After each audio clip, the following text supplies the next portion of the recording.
guys, in this video I am sharing a pregnancy update. I haven't really done one of these, I don't think, since I announced I was pregnant. Truthfully, there hasn't been much to update, which is a good thing. All of my appointments have gone really well and there's nothing really like new to report. I thought I would just give you a little bit of an update on what I can tell you, and then I posted something on Instagram so people could ask any questions that they might have. And then I also have a little bag of tricks here that I thought I would share some of my newborn essentials. I've been getting this question a lot. The sun is doing crazy things, so if the lighting is like going in and out, I'm sorry. It looks like it's about to pour. Okay, so update. I'm 29 weeks today. My week changes every Sunday.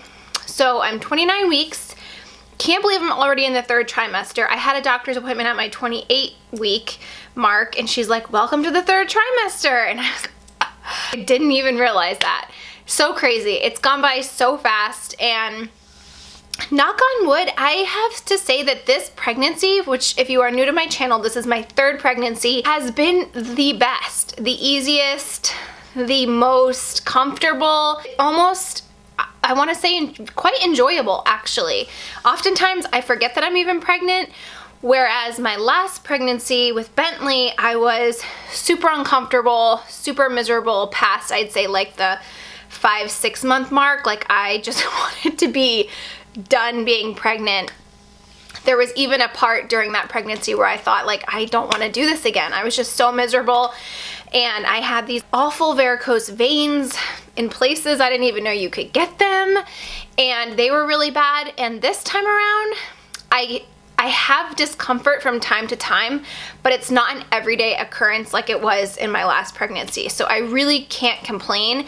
And I've told everybody that asks, I just feel so busy with the other kids and their schedules, the end of school, that I don't really allow myself time or have the time to be sick and be tired. I mean, I'm just tired as a mom, let alone a pregnant mom. At the end of the day, you gotta push through, right? If I have the time to take a nap and Bentley goes to sleep during the day before I go pick up the big kids from school, I don't really feel like I need to lay down because I'd rather get other stuff done. So I have felt amazing, which is so funny because I really thought at this point, like third pregnancy, I was gonna be going downhill from the last. I don't know, it's been really enjoyable. I've really felt great. I've been traveling a lot, up and down planes, and I was kind of worried about how that was gonna go, but truthfully, had great vacations, was great in Disney World. I was a little bit nervous about doing all the walking, especially because, like I said, I was in so much discomfort with Bentley around this time, and I had the best time in Disney. I was super comfortable. You know, needed to stop every so often to just give my legs a break, but no swelling, really nothing. I feel like I'm carrying about the same, like as far as he's pretty high up and round and mostly to the front as I did with Bentley. With Addie, I was definitely like wider and like full on stomach. With here, I feel like I'm just in the front. If you are new here, we are expecting another little boy. And the other thing is too, Bentley, I felt like he was always super low and super active. So every move, every punch, every kick, I felt it, and I would squeal in pain, and it was unbearable at times. And this little guy, I know at some point he will drop, but right now he's pretty high up. There was one moment a couple weeks ago, we were sitting watching TV, he must have been low, and he gave me a freaking punch to the point where I like doubled over and yelled out in pain. And it was just a one-time thing. But other than that, I'm sleeping great, not having to get up to pee all that often yet. So yeah, I really can't complain. Had my gestational diabetes test and passed it, thank goodness. Blood work, everything looks good. I don't have any other ultrasound unless I become late, which probably will be the case. Bentley was a week late, Addie was 2 weeks late. Due second week of August. Not like in the heart of summer yet. It's still pretty cool temperature wise, so I'm not uncomfortable. Haven't really bought much maternity clothes. I've been buying elastic waist shorts. I don't really want to invest in maternity clothes because this is my last pregnancy and I just feel like it's such a waste at this point. Plus, heading into summer, maxi dresses are my best friend, so I've just been getting into all those. As far as a name, we have narrowed it down to 2, and we cannot decide. We both love them equally. It's going to be a very hard decision. Of the two, the one that we had was like stuck. It was our name, that was him. And then I don't know why, we just started talking again and came up with this other name and really love that name. And so now I'm like more partial to the second name, and Dan is still very stuck on the first name. I love them both. So I don't know. I really don't know. They're both pretty unique. They're not on any like top 10, I don't even think 100 baby name lists, which I love. It's pretty good that we have two, because Dan and I have a really hard time agreeing about names. I feel like I like a certain type of name. He's not crazy about a lot of them, and then he loves like a totally different style. He loves like the really long Italian names, and I'm not crazy about those. So even with Bentley, like that was the only name him and I could agree on. So it's amazing to me that we have two at this point that are both great options. We do have his middle name nailed down. That will be firm regardless of what the first name will be. So just last night I said to Dan, I feel like we just need to have him and see him, and then it'll be easier to name him. Like see which one he looks like. I don't know. I am so excited to see what this little boy looks like. Dan swears that he is going to be a spitting image of Bentley. I think that he's going to look completely opposite of Bentley, just going by the fact that Dan and his brother, when they were little, and even now so, I don't feel look anything alike. I think they look like they're related, but growing up, they didn't look alike at all. Even now, I don't feel like they look alike. So, and Dan was really blonde as a baby. I think it would be so cool if this one's blonde, although I just can't picture me having like a blonde child. Bentley had more hair than Addie, hair all over his body. He was a hairy little beast, and I just can't picture a blonde baby from myself, but we'll see. So yeah, depending on if he looks like Bentley, I think we'll go with the one name. If he looks opposite of Bentley, we'll go with the other. I don't know. We will all be surprised, because I truthfully have no idea. I am gonna film a baby names we love but won't be using. I've had some requests to do that, and I'll cover girl names too. So I'll do that video soon. Let me go through some of these questions that people left, and then I will share with you some of my very favorite newborn essentials. Everybody's just so sweet. Just little things about this pregnancy. Monica asked cravings, differences with the other two. Haven't really had any cravings.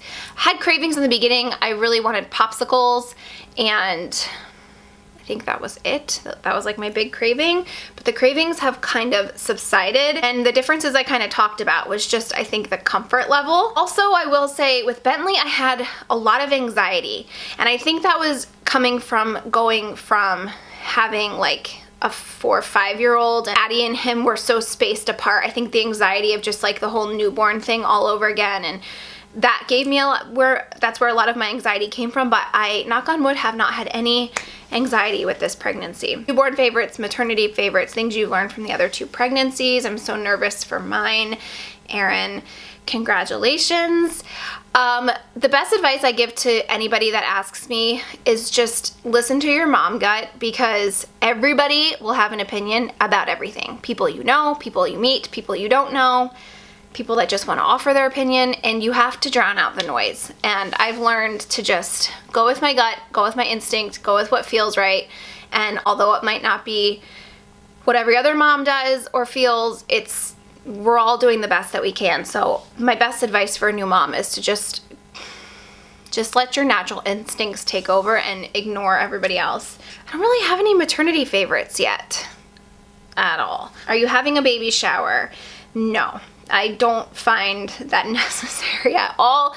Bentley and this baby are literally born 1 month apart. So as far as clothing, like, we are set beyond set. This baby is gonna have a lot of hand-me-downs. I haven't really even bought him any new clothes because all of his clothes are in amazing condition. They all still look brand new. As far as baby gear, I'll talk about that a little bit in a little when I talk about essentials, but no, not having a need for a baby shower. Things you would do over or do differently. I don't think I would have done anything differently. I think I would just try to be more relaxed and not stress about the things that I can't control. Love your top tips on how to handle more than one child, thinking about number 2. I think it's important to just make sure that you're giving one-on-one time to each child as much as you're giving your attention to them together. I mean, I really expected Addie to be super jealous when Bentley was born because it was just her and I for so long, and her dad, and she was never used to like having to share attention from anybody. But she honestly took on the role as big sister like so much better than I was expecting. I still don't see an ounce of jealousy from her. She has like a very nurturing side to her. I'm a little bit nervous about how Bentley's gonna be because he is extremely jealous. Even if like Addie is laying on me or she comes in over and hugs me or Dan is hugging me, Bentley doesn't like it and he loses his mind. He's such a mama's boy. So I don't have the best answer to that question. Pregnancy skincare video just went live on my channel, so that is there.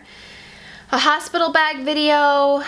Now that you're more experienced, I'm unsure of what to pack. I'll definitely film that as I get closer. I've definitely learned a lot about like really what you need and really what you don't need. Is this your last pregnancy, or will you and Dan try for a girl? This is my last, but if we decided to have another one, I don't think it would be in the mindset of like, let's try for a girl. It would just be in the mindset of let's just have another baby, because truthfully, I'm not like dying for another girl, and I love that Addie's the only girl. So if we were to try again, it wouldn't be to have a girl. It would just be to grow our family. There is a part of me that has really enjoyed this pregnancy, and I actually was talking to Dan about this the other day. We were in the car driving, and we always said like after Bentley we wanted one more, and that was always like, we were always on the same page about that, and we haven't really talked about it since. It was just, I think, assumed that this was our last one, because we have, if you're new here, we have 3 kids. So Dan's son lives with us full time. And so there's a lot, and he's 15, Addie is 6, so they're both in activity, so there's a lot happening. As I was saying, I get very out of breath. That is one pregnancy symptom that has stayed true in all 3 of my pregnancies. But we were driving in the car a couple weeks ago, and he goes, you know what I was thinking? It's kind of sad that this is like your last pregnancy. He's like, I'm kind of sad about it. And I said, that's so funny you said that to me. I was literally just thinking yesterday, like, could we do one more? And he's like, no way, were you really thinking that? And I'm like, yeah, I really was. But like, when we both entertained the idea for a second, we're both like, that's crazy, that's crazy. Him and I make such a great team when it comes to having kids together. Dan is extremely hands-on and extremely emotional, like extremely invested. I feel like him and I do equal parts, which I know is not always typical of the dad, especially when they're working full-time. Just in my own experience from like talking to friends of mine, Dan does a lot, and I feel like for that reason alone, I have a lot of help, like as a mom. So for that, I feel like we could handle another one, but at the same time, it just feels complete to me, this last pregnancy. So I highly doubt it, and we will probably take some kind of precaution so that after this pregnancy, we can be pretty final about it. Please do names you love it won't be using. Miss Rochelle says how to not let baby stuff take over your house. So I feel like I'm a minimalist in that respect. Like, I don't like a lot of clutter. I don't like seeing a lot of clutter. I don't like keeping things just to keep them if I'm not using them. I will talk to you about like the baby gear that for me has been like essential, and the things that I could do without. Don't feel the need when you get pregnant, especially when it's your first, to go to Bye Bye Baby or Babies R Us and just register for like everything just because they're there. You really just need a good thing for the baby to sleep in, something that's convenient to put them in during the day so that you can get stuff done, whether that's a swing or a pack and play, you know, with the top, or like a rock and plate, like something to set them down in, something to sleep in. Maybe like one of those fold up mats for when you start to do tummy time with them. But I feel like all the other gear is very unnecessary. Somebody asked if I will be transitioning Bentley out of a crib or doing anything specific with him before the baby comes. Will you be decorating another nursery? Not sure how many bedrooms we have. What are you most excited for? So we have 4 bedrooms, and Bentley and this baby will eventually share a room. The baby's gonna be in our room for 4 or 5 months. We've been going back and forth about what we wanna do with Bentley as far as his sleeping arrangements. He is such a great sleeper. He naps well, he sleeps in, and he loves his crib. Addie got to a point where she was jumping out of her crib, so we needed to put her in a bed. But I feel like Bentley is gonna be in his crib until I say, it's time to say goodbye to your crib. His crib, the crib that I've had for Addie, I can actually turn into like a little toddler bed. So just recently decided that we are gonna get another crib because I don't wanna rush the process of putting Bentley in a big boy bed if he's still secure. I feel safest with him in a crib. I don't have to worry about him getting out of bed and going and waking up his brother or anything like that. The goal is for us to find something a little bit bigger, not necessarily a bigger house, but like the bedrooms in this house to me and to Dan feel very small. Like they look decent, but then after we filled the rooms with furniture, they just got really small. Even when the time comes that we do move and they are in a bigger room, we are gonna keep them in the same room. I just love the idea of them sharing. I think I got all of your questions. This video went on way longer than I was expecting, so I think I'm going to do a follow-up with my newborn essentials and favorite baby gear. I'll talk to you about the stroller that I have, car seat, sleeping, because I don't want this video to go on too long. I will also film the baby names we love but won't be using. So I hope you guys enjoyed this video. Stay tuned for the follow-ups. If you have any other questions, let me know. Thank you for following me along on this pregnancy journey. It's going by super fast. Thank you for watching, and I will talk to you in my next one. Bye.